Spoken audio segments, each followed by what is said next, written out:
Il y a comme le calme avant la tempête, hein, qui se déroule en ce moment. Ouais, la tempête. La tempête, moi, ça va brasser ou non? C'est pas une question d'opinion, c'est un fait. Alors, messieurs, dames, le débat est lancé. C'est ça, c'est un concours de classe. Bonjour, mesdames et messieurs. Bonsoir à Bienvenue vous. à Conflit de classe. On est très heureux de vous avoir avec nous. On est présentement au Brewpub Brouhaha avec un merveilleux public. Oui, ici effectivement, c'est très généreux quand même de votre part d'être présent ici. Ben oui, absolument. Euh, Gros débat aujourd'hui oui. qui nous attend quand même. Un débat Gros débat. d'actualité. Voilà, qui s'inscrit beaucoup là, dans la campagne provinciale qu'on traverse aujourd'hui. Ça va susciter beaucoup de réactions. Ben oui, effectivement. sûrement. Campagne électorale qui est presque à sa fin. En fait, on parle de réforme de mode de scrutin, évidemment. C'est très intéressant parce que c'est un sujet d'actualité en ce moment, mais aussi on en a beaucoup parlé, évidemment, dans les dernières années.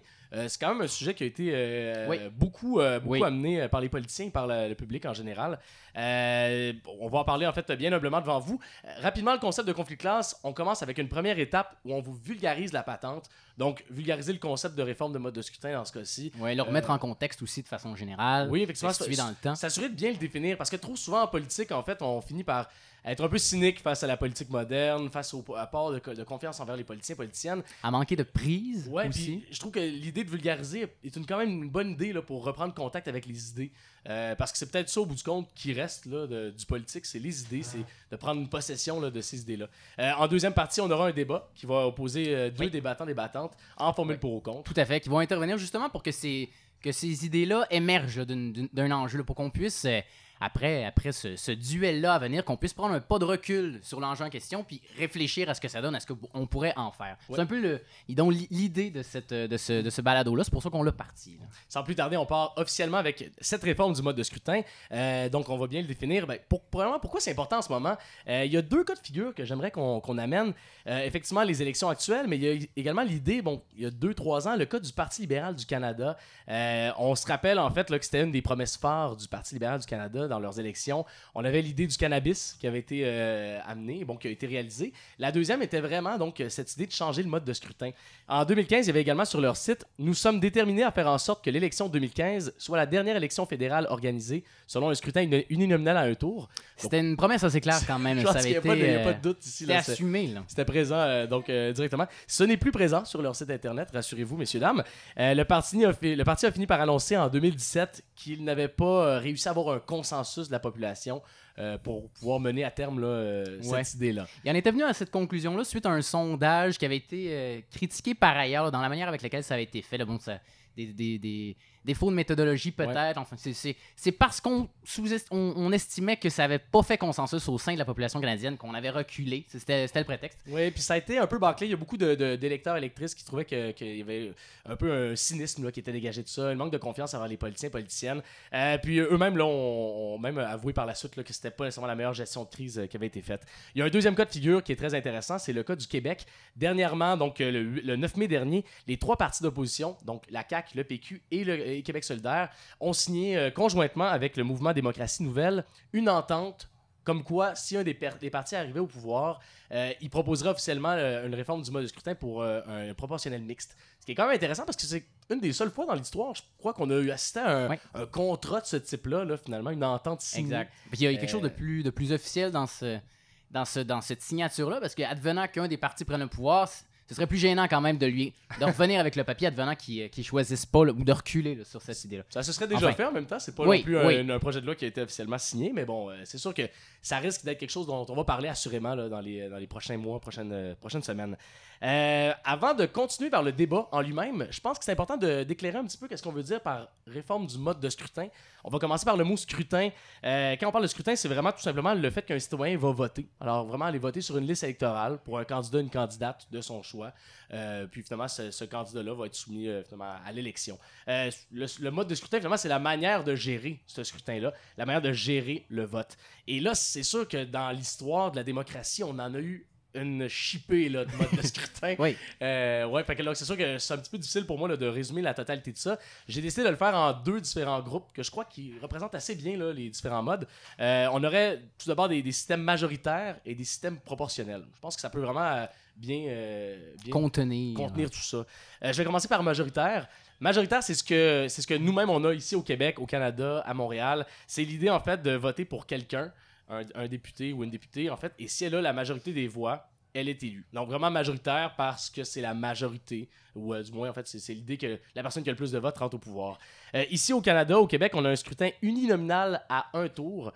Alors uninominal, ce que ça représente, c'est l'idée qu'on vote pour une personne. À la ville de Montréal, ce serait plurinominal parce qu'on vote pour plus d'une personne. Et à un tour parce que c'est vraiment un seul scrutin. En France, par exemple, ils ont uninominal à 2 tours, c'est-à-dire que dans ce contexte-ci, ils votent 2 fois. Les 2 personnes qui ont eu le plus de votes là, vont être remis dans un scrutin et remis à un deuxième vote finalement, donc un deuxième tour. Donc je pense que ça résume pas mal bien majoritaire. Il y a des arguments positifs et négatifs à ça. Évidemment que ça favorise souvent des partis majoritaires, donc on a la possibilité d'avoir un parti au pouvoir qui va pouvoir vraiment mettre ses politiques de l'avant. Ouais, exact. Parce qu'on peut avoir une élection majoritaire à 40% des voix. Puis remporter quand même donc la majorité dans un des mode sièges. proportionnel, il faudrait nécessairement 50%. Exact. Un désavantage par contre qui est nommé souvent, c'est qu'il y a moins de représentation des petits partis, donc des partis qui auraient vraiment moins de votes ont plus de difficultés d'arriver là, avec des députés en chambre. Il y a un deuxième système qui existe, donc proportionnel, comme je le nommais. C'est très simple, on y va au prorata. Alors, si le Parti québécois, par exemple, a eu 25% des voix, il va avoir 25% des députés en chambre. C'est vraiment aussi simple que ça. Ça donne effectivement plus de représentation des petits partis. Par contre, une des critiques qu'on avance souvent, c'est qu'on a moins de facilité à avoir un parti majoritaire au pouvoir. Donc, des fois, ça peut être un petit peu plus lent pour faire passer certaines politiques. En tout cas, c'est les critiques qui sont vraiment amenées de temps en temps pour le système proportionnel. Je crois que ça met pas mal fin à cette description-là. Je mettrais peut-être un petit bémol supplémentaire ou un petit ajout. Il y a le proportionnel mixte également qui existe. C'est de faire les deux, en fait. Donc, sur 125 députés en chambre, on pourrait en arriver à prendre 75 en majoritaire. Donc, les gens iraient voter finalement pour un député pour les 75 territoires. Et ils pourraient également voter pour 50 députés pour, mettons, en proportionnel, c'est-à-dire le parti qui a le plus de votes en prorata, finalement. Oui, exact. C'est d'ailleurs ce qui avait été amené par QS, la CAQ et le PQ. C'est l'entente qui avait été amenée. C'est une proportionnelle mixte. Donc, à suivre, évidemment, pour les prochaines semaines. Oui. Ouais. Gab, toi, tu nous as fait un petit suivi historique du mode de scrutin. Oui. C'est pas toujours, on n'a pas toujours au Québec, on a eu des surprises là, quand même quant au scrutin. Là. C'est-à-dire que le mode de scrutin n'a pas changé, mais cette idée-là de réformer notre mode de scrutin, elle date pas d'hier. En fait, elle est apparue une première fois en 1911. C'était un élu de l'Assemblée nationale, député conservateur de Beauharnois, Arthur Plante, qui avait dit, et là je le cite, la représentation proportionnelle telle qu'on l'a en Belgique et dans d'autres pays d'Europe, donnant une représentation effective à toutes les classes de la société et spécialement aux minorités, serait le système idéal. Donc ça, c'est la première intervention là, dans un parlement en 1911. Par contre, après cette première intervention-là, il y a plusieurs décennies qui s'écoulent avant que la réforme s'inscrive vraiment là, comme une idée valable puis discutée. Elle va faire son apparition pour une première fois dans le parti de l'indépendance nationale, dans le Rassemblement pour l'indépendance nationale, le RIN, donc le premier parti qui va l'intégrer dans sa plateforme en 1965. Ensuite, le Parti libéral, le Parti québécois et l'ADQ vont l'intégrer à différents moments de leur histoire. On en a parlé quand même souvent là, de cette idée de réformer. À partir des années 60, disons, cette idée-là a commencé à faire beaucoup parler. Un événement aussi qui est survenu dans les années 1960 qui a contribué à, disons, vivifier ce débat-là, c'est au moment des élections générales de 1966, lorsque l'Union nationale va remporter les élections avec un score de 41%. Donc, va remporter, malgré que le Parti libéral a obtenu 47%. Donc, avec un recul de 6% des votes, il a quand même été capable de former la majorité. Ça a été, un moment important dans cette critique-là du mode de scrutin. Ça a allumé beaucoup de volonté de changer. Voilà, on se demandait, s'il y a peut-être quelque chose de particulier dans le fait que le parti qui remporte les élections ait moins de soutien populaire qu'un autre. C'est arrivé 3 fois, d'ailleurs, dans l'histoire que ce genre de travestissement-là du vote populaire arrive. Une première fois en 1944. À ce moment-là, par contre, on avait critiqué davantage les circonscriptions électorales. On se disait la carte électorale. Ouais. On se disait, on peut peut-être réaménager les frontières de sorte à ce que ça soit plus représentatif. Puis sinon, une deuxième fois en 1998, ou une troisième fois donc en 1998, où Lucien Bouchard a remporté les élections sur les libéraux de Jean Charest, malgré avoir perdu le vote populaire. Donc en 1960, ça prend de l'élan. René Lévesque a tenté de réformer le mode de scrutin à 2 reprises. Ça a été un échec. Jean Charest également au début des années 2000. Ça a finalement été évacué, cette idée-là du Parti libéral en 2004, mais ça a été une tentative de Jean Charest au début des années 2000. Donc. On a beaucoup donc parlé de cette idée-là de réformer. Voilà. Il y a 2 cas de figure, 2 cas de mode de scrutin là, qui ont particulièrement allumé des idées, en fait, là, pour ceux qui veulent réformer le mode de scrutin. Exact, ben c'est ça. Il y a deux modèles dont on s'inspire beaucoup quand on parle du cas du Québec. Il y a celui en Écosse, par exemple, où là, comme tu en parlais lorsque tu avais avancé l'idée du proportionnel mixte, on voterait 2 fois. Donc, une première fois pour élire en Écosse, par exemple, 73 députés, puis une deuxième fois où on élirait en prorata. Au prorata, donc sur 129 députés, 56 autres qui seraient élus de façon proportionnelle. Donc, un premier 73, exactement comme au Québec ça fonctionne, puis un 56 autres au prorata du vote populaire. Qui balancerait l'idée de la majoritaire. Exact. Donc, ça, c'est le système en Écosse. En Allemagne, c'est très sensiblement la même chose. Donc, un premier vote de façon majoritaire, comme ça fonctionne au Québec, un deuxième de façon proportionnelle. La seule nuance avec le cas de l'Allemagne, c'est qu'on exige un seuil d'appui minimal de 5% pour faire partie du Parlement. Ce qui fait en sorte que ça... avoir au moins 5% des voix pour être élu en exact. proportionnel. Ce qui fait qu'un parti, si par exemple, il y aurait 4, 5, 6, 7 partis qui se situeraient en dessous de la marge du 5%, ils ne pourraient pas avoir une présence au Parlement. Donc voilà, ça, c'est un des éléments qui peut servir à limiter le nombre de partis qu'il peut y avoir au Parlement, malgré qu'on a un système proportionnel. Définitivement, c'est quelque chose qui fait beaucoup jaser. On a 2 intervenants et intervenantes qui vont en parler dans pas très longtemps. On en a beaucoup jasé. On aime bien ça ici, faire des petites citations des gens qui en ont parlé là, dans l'actualité proche. On va commencer à l'instant même avec Kathleen Weyl, ministre responsable de la réforme des institutions démocratiques en avril 2018. Les électeurs veulent un système simple dont ils sont capables d'évaluer le résultat. Et le résultat du système qu'on a en ce moment, ce sont des gouvernements stables et majoritaires qui sont redevables envers les électeurs. Jean-François Lisée, chef du Parti québécois en mai 2018, c'est plus important de rétablir la confiance du peuple envers ses institutions que de faire des calculs partisans. Christian Dufour, un politologue, septembre 2016, je crois que le mode de scrutin actuel est largement discrédité. Ce que je défends surtout, c'est que si on veut procéder à ce type de réforme, il faut qu'il y ait un vrai consensus. Il ne faut pas que ce soit un coup de force des élites. Jean Charest, ancien chef du Parti libéral du Québec en 2003, ce sera la dernière élection avec le mode de scrutin actuel. Et Françoise David, ancienne co-porte-parole de Québec solidaire en mai 2010, devant le nombre grandissant de personnes et d'organisations réclamant des changements à notre mode de scrutin, il est plus que temps de passer aux actes en ce domaine afin de favoriser une plus grande expression de la souveraineté populaire et du pluralisme politique. Alors, beaucoup de personnes qui en parlent, hein, visiblement. Plusieurs commentaires. Je crois que c'est le temps, là, ça bouillonne, hein, c'est le temps d'accueillir nos intervenants et intervenantes qui vont en parler. Je vous demanderai de donner une bonne main d'applaudissement à Mme Isabelle Lebourdet et Michel Larcher.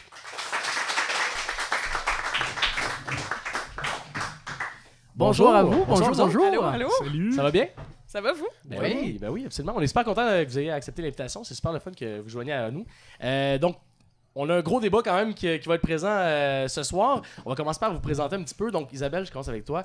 Tu vas défendre quelle position ce soir? Moi, en fait, je vais être pour la réforme du mode de scrutin. Pour la réforme du mode de scrutin? Ouais. Parfait, excellent. Toi, tu as fait un bac en sciences politiques et tu rentres en ce moment à la maîtrise en sciences politiques également.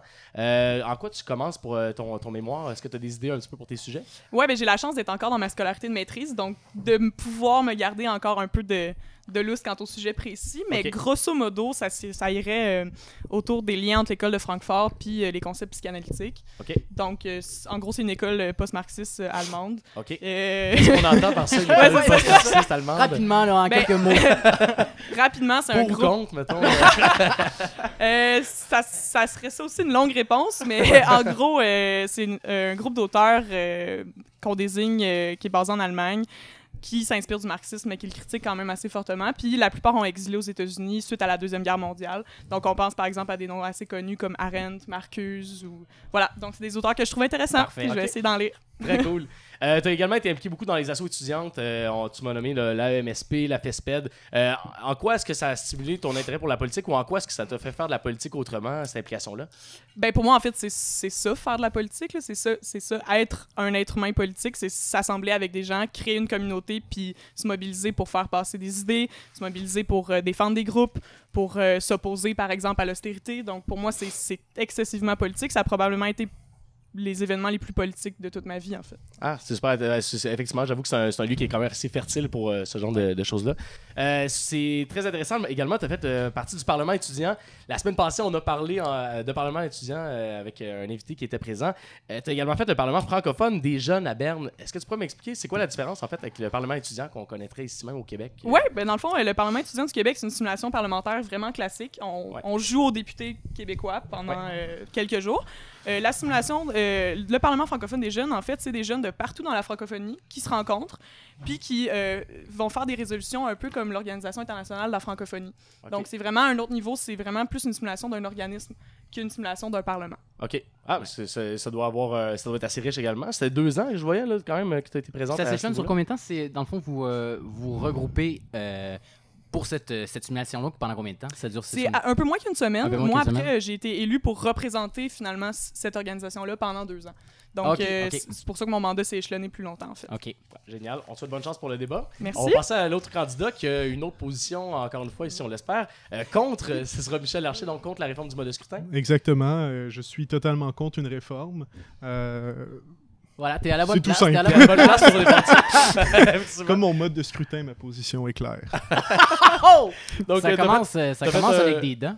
Tu as fait un bac à l'UQAM en sciences politiques. Exactement. Également. Tu termines une maîtrise en affaires publiques internationales à l'UDM. Exactement. Ça a été un peu quoi là, tes sujets d'intérêt à travers ces recherches-là? Ben, je m'intéresse beaucoup aux politiques publiques, surtout aux politiques de financement en général. J'avais commencé une maîtrise à l'UQAM où j'ai lâché mon mémoire parce que c'est interminable. Mais j'avais commencé une maîtrise portant sur le financement électoral aux États-Unis. Okay. Et dans mes cours à l'Université de Montréal, je me suis intéressé au financement du système scolaire, mais aussi à diverses élections, dont les dernières élections municipales. Puis qu'est-ce qu'on en retire du financement électoral aux États-Unis? Est-ce que tu as des conclusions à donner à ce moment? Ben, si vous êtes une compagnie et que vous avez de l'argent, c'est la bonne place à aller. Ça va bien? Oui. Okay. Ben, si vous avez une compagnie et que vous avez de l'argent... Entendez son appel. On vous appel. invite à considérer la chose. Puis même si vous êtes si vous avez des intérêts étrangers, c'est possible de participer au financement électoral aux États-Unis par le biais d'achat d'actions. Puis ensuite, on peut investir. Si tu as des actions dans une compagnie, tu peux faire de la pression politique. En tout cas, c'est super bien. Dans le fond, c'est pas que c'était trop long la maîtrise, c'est que c'était trop amer. Oui, on se décourage. Tu as également fait des stages dans différents partis politiques fédéraux. Oui. Quel parti politique? Dans quel contexte? Quand j'étais c'est surtout dans mes stages d'études. Là, au bac, tu vois, j'ai fait un stage au NPD de 4 mois. Okay. Où j'ai débuté... c'était du travail non pertinent, donc je devais faire du travail parlementaire. Tu fais du travail de base, là, tu rédiges des lettres, tu fais de la recherche et tout. Mais les élections ont commencé, fait que j'ai fait beaucoup d'entrées de données à la fin. Okay. C'était très intéressant. Sinon, là, je commence un stage au Parlement comme adjoint parlementaire d'un député bloquiste. Puis, je sais pas encore ce que je vais faire exactement, mais on verra. OK. Est-ce que le Bloc québécois est avisé que tu es en train de défendre cette position-là ici aujourd'hui? Ouais? Non, mais on va espérer que tu les convainques. Je vais peut-être changer la ligne de parti. Voilà. Donc, bonne chance aux deux invités. Oui. Je pense qu'on peut leur donner une bonne main d'applaudissement, un peu d'encouragement. Et puis, Gabriel, alors, c'est toi qui charge la modération de tout à débat. fait, le débat va être assez simple. Vous allez tous les deux commencer avec un 3 minutes d'introduction pour présenter les lignes directrices de votre position. Isabelle, tu vas commencer avec un premier 3 minutes. Michel, tu vas suivre. Suite à ça, débat d'environ 20 minutes sur tous les paramètres, tous les nœuds que peuvent contenir cette réforme-là du mode de scrutin. Puis on va terminer avec 1 minute de conclusion. Donc tu commenceras, Michel, puis Isabelle, tu termineras ça. Donc si ça vous va, on commencerait ça dès maintenant. Oui. Donc Isabelle, tu peux y aller avec Si ton ça ne premier... va pas, par contre, on peut attendre une petite minute. Je peux-tu partir? Non, mais ça me va. Mais en fait, je trouve que vous avez fait une très, très bonne introduction. Je pense que c'est important de mentionner qu'on est dans un contexte particulier en ce moment, qu'il y a un consensus, ou presque, sur la scène québécoise concernant le mode de scrutin qui doit changer, en fait. Puis c'est pas juste au Québec qu'on se pose ces questions-là. Vous l'avez mentionné, vous avez mentionné d'autres exemples, mais il y a aussi l'île du Prince-Édouard l'année prochaine qui va avoir un référendum sur le mode de scrutin en même temps que ces élections. Donc, c'est des questions quand même qui se posent, qui sont assez pressantes. Pourquoi? Parce que le mode de scrutin actuel, il est poussiéreux. On l'a hérité de la Grande-Bretagne. Ça fonctionne plus vraiment. Je pense qu'il serait temps qu'on rejoigne 85% du monde industrialisé puis qu'on adopte un mode de scrutin de type proportionnel. Après, de type proportionnel, vous l'avez mentionné, il y a de toutes les sauces. Il y a plein de formules. On peut adopter une formule québécoise, celle qui est proposée justement par les partis, l'entente qui a été adoptée avec le mouvement Nouvelle Démocratie, vous en avez parlé, là. Ce serait un mode de scrutin proportionnel mixte à compensation dite régionale. L'élément régional de cette compensation-là, c'est un élément qui est souvent oublié par les commentateurs qui pensent que les régions seraient comme délaissées, seules à elles-mêmes, puis qu'on aurait une bande de députés flottants au-dessus du Québec qui seraient des députés compensatoires. C'est pas ça du tout qui va arriver, en fait. Les députés compensatoires vont être alloués par région. Donc, on a des députés de circonscription, mais on a également des députés qui sont alloués par région pour venir justement compenser. Pourquoi on a besoin d'un élément compensatoire? Vous avez donné des exemples. Vous avez donné des exemples d'élections générales où le parti porté au pouvoir avait moins, finalement, de votes que le parti qui était appelé à former l'opposition. Ça, c'est des exemples qui sont majeurs. Mais ce qu'il faut comprendre, c'est qu'à chacune des élections au Québec, il y a des déformations. Des déformations qui ne sont pas toujours aussi majeures, mais des déformations qui sont extrêmement importantes. Parce que ce qui est important dans les élections québécoises, avec le mode de scrutin qu'on a actuellement, c'est de remporter des sièges, pas de remporter le plus grand nombre de voix. Puis ça peut créer des distorsions, puis ça en crée, en fait. Parce qu'il y a l'indice Gallagher, pas le joueur de hockey, mais un indice qui sert vraiment à calculer, justement, ce taux de distorsion-là. Puis au Québec, le taux de distorsion, il est vraiment faramineux si on le compare avec des pays ou des États où le mode de scrutin est plus proportionnel. Donc, il est vraiment temps qu'on change. Tous les partis en ont pris conscience, sauf, hasard, le parti qui est au pouvoir depuis quasiment de manière ininterrompue depuis 40 ans. Donc, je pense que la population, en plus, est d'accord. Là. La plupart des sondages parlent autour de 70% de la population du Québec qui est d'accord pour changer de mode de scrutin. Donc, je pense qu'il est juste temps de passer à autre chose puis d'enterrer nos reliques de la Grande-Bretagne. Là. Michel? Écoutez, moi, mon but aujourd'hui, c'est pas de vous montrer en fait que le mode de scrutin uninominal à un tour, c'est le plus meilleur mode de scrutin au monde, mais c'est juste de vous montrer en fait que c'est un bon système qui est efficace, et puis aussi qu'un mode de scrutin parfait, ça n'existe pas. Mathématiquement, c'est impossible, puis si ça existait, ben on l'aurait. On serait sûrement pas ici en train d'en débattre. Je suis même prêt à avouer que notre mode de scrutin, en fait, c'est vrai qu'il y a des petits défauts. C'est vrai qu'il surreprésente les sièges de la majorité, puis c'est vrai que les tiers partis ont plus de difficultés à agir dans ce mode de scrutin-là. Par contre, l'émergence des tiers partis, c'est possible, puis c'est arrivé dans l'histoire, et puis les tiers partis peuvent exister dans ce système-là. Parlons du Parti québécois ou même de Québec solidaire qui existe et qui a du financement et qui est capable d'agir. Par contre aussi, ce qui est important de mentionner, là, c'est que notre mode, un mode de scrutin, c'est pas simplement de traduire le vote en nombre de parlementaires, mais c'est aussi de permettre ou de s'assurer qu'il est possible en fait de rendre efficace la représentation des intérêts. C'est d'être efficace dans les décisions collectives. Puis le gros problème des systèmes proportionnels, c'est qu'ils rendent extrêmement difficile la formation de gouvernements majoritaires. Et un gouvernement majoritaire, même si des fois on ne l'aime pas idéologiquement, c'est très pratique. Une révolution tranquille, ça ne se serait pas passé sans un gouvernement majoritaire. La nationalisation de l'hydroélectricité non plus. Puis tous les beaux projets de gauche qu'on veut réaliser aussi. Si on a toujours à dealer avec une opposition de droite ou une coalition avec des gens de droite, ben on les réalisera pas, nos grands rêves de gauche. Aussi, ça rend aussi pratiquement impossible l'émergence des partis extrémistes, des partis racistes ou des partis ultra-capitalistes ou peu importe. Parce que ils peuvent pas passer dans ce mode de scrutin-là, puis surtout, ils peuvent pas se faire élire puis faire légitimer démocratiquement leurs opinions indésirables. C'est un système qui est simple, qu'on peut expliquer à tout le monde. Par ailleurs, si jamais ça vous tente, je vous invite d'expliquer c'est quoi le mode de scrutin à vote de transfert unique à une personne sans prendre 50 minutes. Bonne chance. C'est aussi un système qui encourage les partis à faire des coalitions idéologiques, puis parce que tu as besoin d'avoir à peu près une bonne vingtaine de pourcentage de vote pour avoir assez de représentation pour être effectif au gouvernement. Même si on a des problèmes avec notre mode de scrutin, tous les autres en ont aussi un. Le nôtre est ancré dans l'histoire, le nôtre a marqué nos traditions démocratiques, et puis, pourquoi on changerait pour un autre problème? Pourquoi on changerait 4,30 sous pour une pièce? Je vous remercie beaucoup. Enfin, ça met bien la table à ce qui va se passer. J'enchaînerai d'abord sur un premier nœud, peut-être, là, qui concerne cette réforme-là. Est-ce qu'au niveau de la représentativité politique, est-ce qu'une réforme serait idéale? Ou qu'est-ce qui favoriserait davantage la représentativité politique? Moi, je l'ai déjà avoué, en fait. C'est certain que le mode de scrutin actuel n'est pas idéal au niveau de la représentation des votes individuels. Par contre, ça permet à certaines minorités qui sont plus culturelles de s'affirmer dans des ensembles qui sont plus grands. Puis là, je vais prendre le cas canadien, mais le Québec, dans le Canada, grâce à notre mode de scrutin, peut avoir une voix au niveau fédéral, par exemple. Le Bloc québécois ne pourrait pas et n'aurait jamais été l'opposition officielle à Ottawa si on n'avait pas eu un mode de scrutin uninominal à un tour. En ce sens, je crois que c'est important, comme pour les minorités culturelles, par exemple la minorité anglophone québécoise, d'avoir un mode de scrutin comme ça pour être représenté justement au Parlement. Oui, la question de la représentativité est intéressante, puis je pense qu'elle se pose à 3 niveaux. D'une part, le niveau individuel, le niveau régional, puis le niveau des minorités ethniques ou plutôt de l'égalité homme-femme aussi. Au niveau individuel, je pense qu'on est d'accord, moi et Michel, sur la question. Le mode de scrutin plus proportionnel serait plus adéquat pour représenter le vote individuel. Au niveau régional, la représentation des régions, je pense que je l'ai démontré tantôt, mais serait encore là. Notamment, je pense, moi c'est mon avis, serait améliorée parce que ça forcerait des coalitions bipartites pour représenter une région.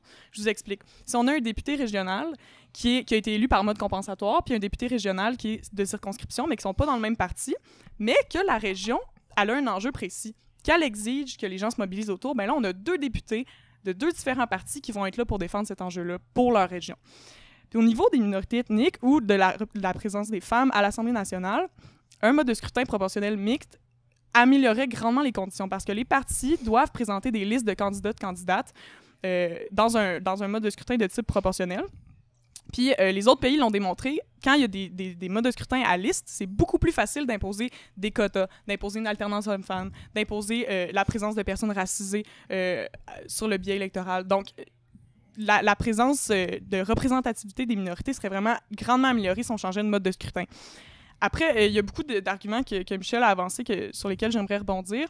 Il y a la question de la simplicité, en fait, qui est avancée. Puis ça, je pense que c'est une question, c'est un argument qu'on entend souvent, mais d'une part, je pense pas que les gens en Allemagne ou en Écosse soient particulièrement des génies comparés aux Québécois et aux Québécoises. Je pense qu'on est capable de saisir ce système-là, puis j'aimerais vraiment répéter qu'une fois dans l'isoloir, c'est absolument pas complexe, là. On a un bulletin où il y a deux aspects, ou 2 petits bulletins, 2 papiers. On vote pour le parti, puis on vote pour quelqu'un pour notre circonscription.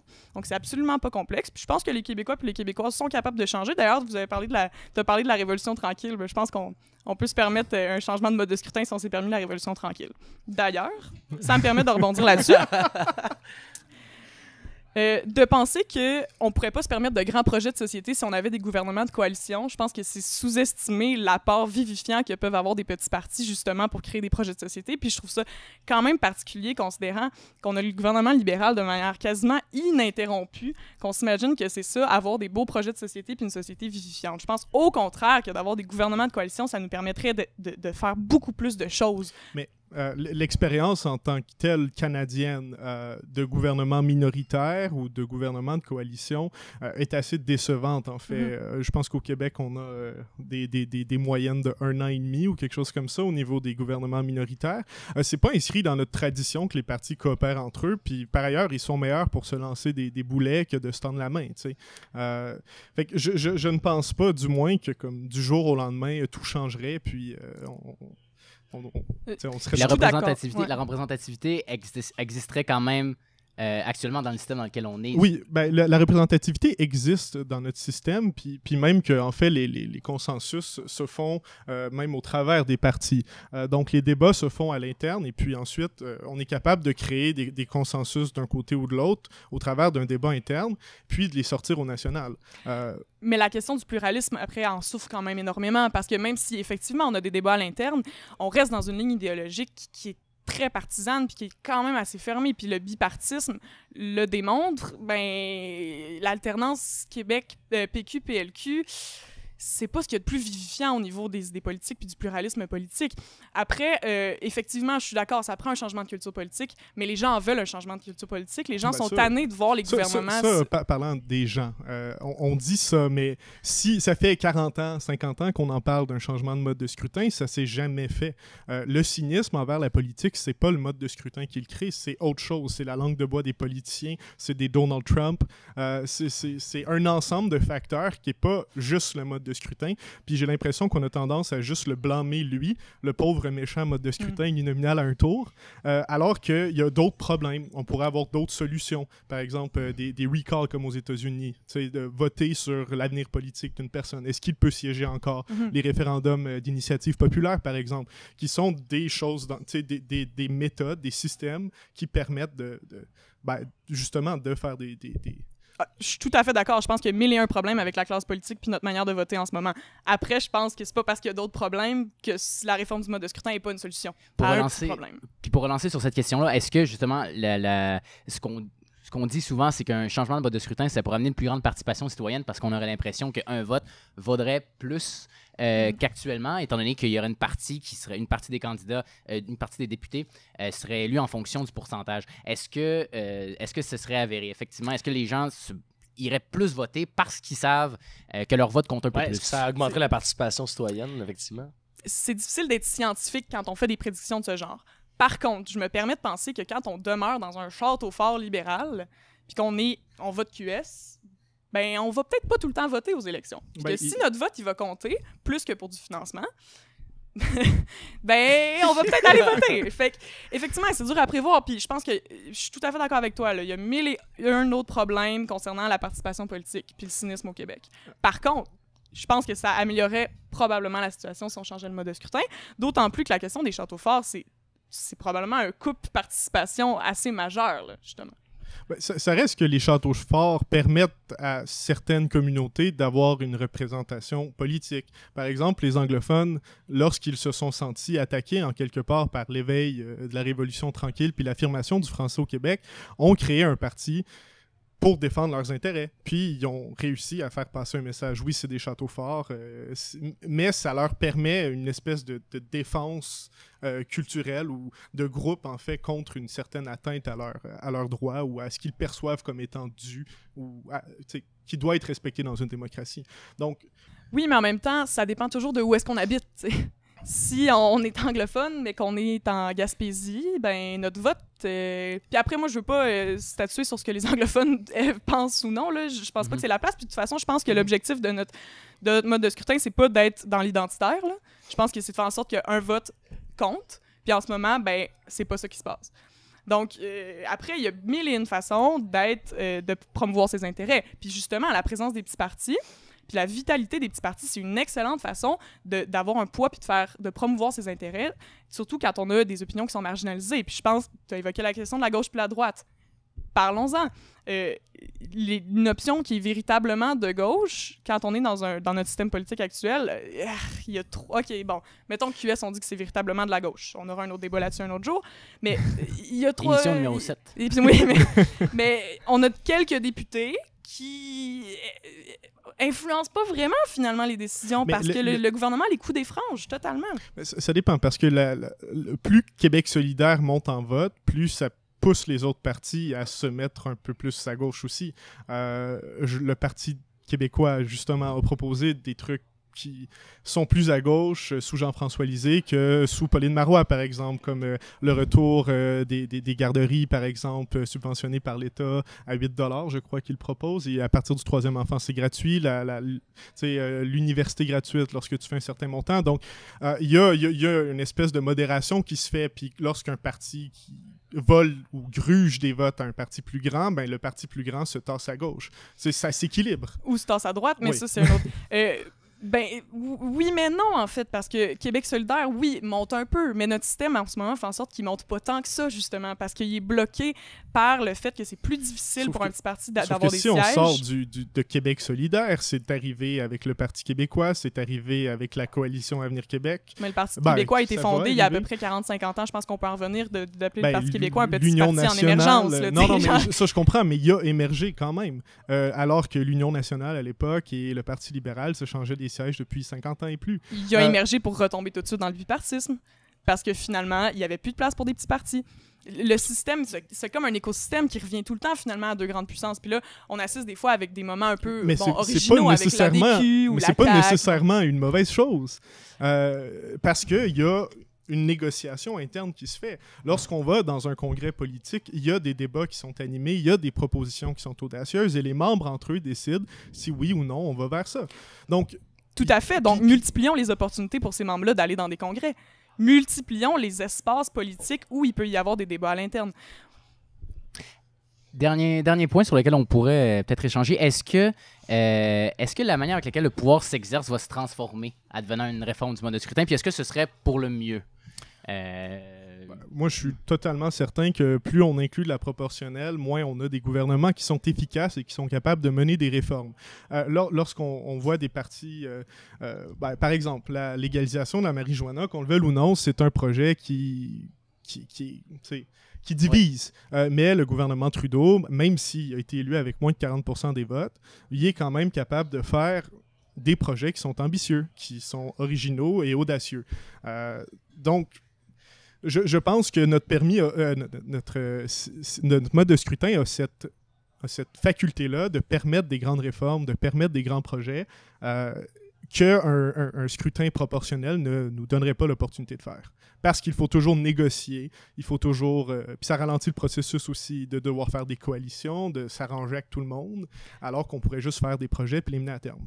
Ben, je suis évidemment en désaccord. Là. Je pense qu'il y a une grande partie des pays dans le monde qui fonctionnent avec un scrutin de type proportionnel, puis je pense que ces pays-là ont quand même des projets, puis ont quand même prennent des décisions, les gouvernements agissent quand même. Puis je pense au contraire que le compromis, la discussion et l'ouverture du débat, ça ne nuit pas à la prise de décision. Effectivement, si on veut des gouvernements qui prennent des décisions comme si les autres partis n'existaient pas, alors qu'ils ont reçu 30% du vote populaire, ben c'est peut-être un autre intérêt, mais moi, je pense que l'intérêt, il est là quand on a des gouvernements qui décident en prenant en compte les autres partis. Puis là, les petits partis peuvent avoir une influence vraiment grande. Ou une influence paralysante. Si on prend, par exemple, le cas récent de l'Allemagne, où je pense que Mme Merkel est passée 1 mois ou 2 sans pouvoir former un gouvernement, puis finalement, elle s'allie avec des gens peu naturels à sa propre idéologie parce que tu as un blocus de petits partis légèrement extrémistes ou peu importe, qui ne sont pas capables de s'entendre avec elle.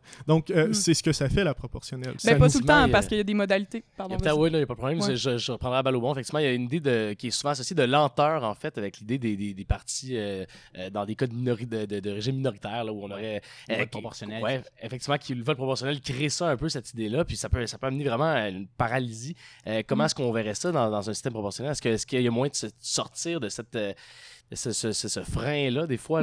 Oui, tout à fait. Ben, je pense que c'est des obstacles qui ont été rencontrés effectivement par d'autres pays, puis ces pays-là se sont ajustés. On pense par exemple, je pense que c'est en Allemagne, si je ne me trompe pas, c'est peut-être en Écosse par contre, mais où finalement, il y a une obligation de stabilité où tu ne peux pas avoir d'élections entre les élections. Tu mentionnais l'exemple des gouvernements minoritaires au Canada là, qui ont une durée de vie assez courte finalement, mais les autres pays, il y en a qui ont pris des mesures contre ça. Sauf que ça va à l'encontre même du système parlementaire qu'on a ici, parce que pour garder le pouvoir, tu dois avoir la confiance en chambre. C'est constitutionnel. Non, mais c'est pas... Donc, non, même si tu as des élections à date fixe, non, mais à date fixe... Oui. Je couperai ça au montage. Même si on a des élections à date fixe, on se retrouve quand même avec constitutionnellement le fait que si tu perds la confiance en chambre, on retourne en élection.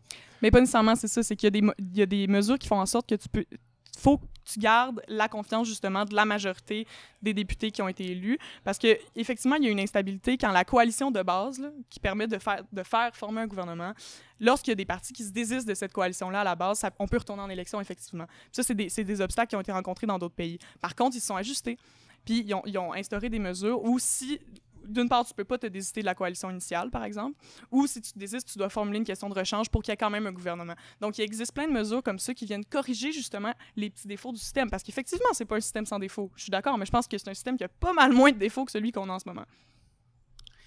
Oui, j'aurais peut-être une dernière question de relance. En fait, c'est un argument qui avait été lancé, puis j'aimerais t'entendre aussi là-dessus. Il y a l'idée, effectivement, qu'on forme souvent des gouvernements minoritaires, mais il y a l'idée qui a été lancée que parfois, il y a certains partis qui seraient indésirables, en fait, ou qui auraient des visions assez extrêmes, peut-être, de la société, qu'on désirait peut-être pas, et vraiment, objectivement, qu'on désirait pas. Je sais pas comment on pourrait... Une telle chose est possible. Une telle chose est possible. Ou du moins, en tout cas, ce serait lancé. Comment est-ce qu'on réglerait ce problème-là, finalement, qui arriverait dans un système proportionnel? Je suis vraiment contente que tu me poses la question parce que, bon, il y a deux choses. D'une part, il y a la barre du 5%, je pense, qui est quand même importante, qui fera en sorte que finalement, on n'aurait pas des hurluberlus qui ont reçu 0,2% du vote là, qui serait à l'Assemblée. Donc, ça fait quand même une espèce de triage. Après, moi, l'extrême centre, pendant 40 ans, c'est pas quelque chose qui me rassure spécifiquement. J'aimerais ça avoir un peu d'extrême gauche de temps en temps. Puis si ça vient avec le corollaire de l'extrême droite, qui existe en passant, même si on la voit pas à l'Assemblée, elle est là quand même dans les rues, elle est là quand même politiquement.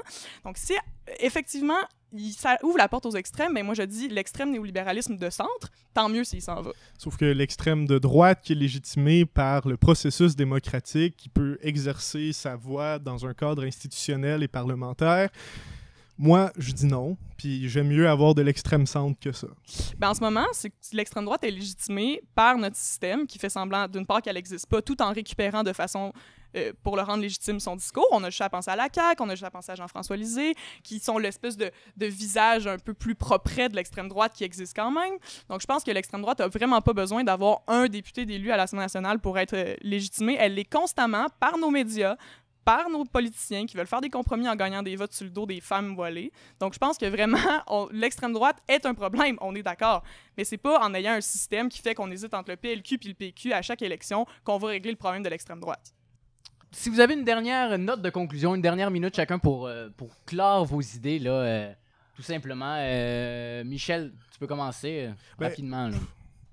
Rapidement, je suis encore convaincu, je suis désolé, que notre mode de scrutin comporte des défauts, oui, mais en comporte pas plus que n'importe quel autre système. Il y a encore, et une fois, je le répète, il n'y a pas de système parfait, ça n'existe pas et ça n'existera jamais. Il va toujours avoir des aberrations, il va toujours avoir des problèmes d'un sens ou de l'autre. Mais on a un système qui s'inscrit dans une tradition démocratique. On a un système qui est efficace, qui fonctionne, qui est, même si on en rit un peu, il est très simple et il est facile à comprendre. On a un système qui permet de faire des grands changements facilement. On a un système qui fait des bons gouvernements, quoi qu'on en pense. Et même si je suis idéologiquement pas d'accord avec ce qui peut se passer avec notre mode de scrutin, la journée où la gauche va être capable de faire passer sans résistance ses réformes, je vais être bien content. Isabelle, en terminant. Oui, ben je pense que la réforme du mode de scrutin, ça réglera pas la guerre dans le monde là, ou la faim dans le monde. Je suis bien d'accord, ça réglera pas tous les problèmes, mais je pense que c'est quand même un petit pas dans une direction d'une vie politique au Québec qui est un peu moins sclérosée, qui est un peu moins ennuyante et où chaque vote, finalement, compte. Ben, je vous remercie beaucoup. C'est ce qui met un terme au débat. Oui, c'est ce qui me fait également à l'émission oui. de ce soir. Donc, quand même, des échanges rigoureux, disons-le. Inspiré. J'espère que ça a clarifié, du moins, en tout cas, la pensée, peut-être même les termes là, de plusieurs par rapport à la réforme du mode de scrutin. D'ici là, messieurs, dames, on vous invite à aller aimer la page Facebook, notre compte Instagram, Twitter. Abonnez-vous sur YouTube également. Et on se revoit la semaine prochaine pour un autre podcast. Merci beaucoup au public qui sont présents ici ce soir. Oui, c'est très gentil encore une fois. On le répète, mais c'est vraiment très beau. Le Bois qui nous a accueillis également. On se revoit donc à partir de la semaine prochaine pour un autre débat de conflit de classe. À la semaine prochaine.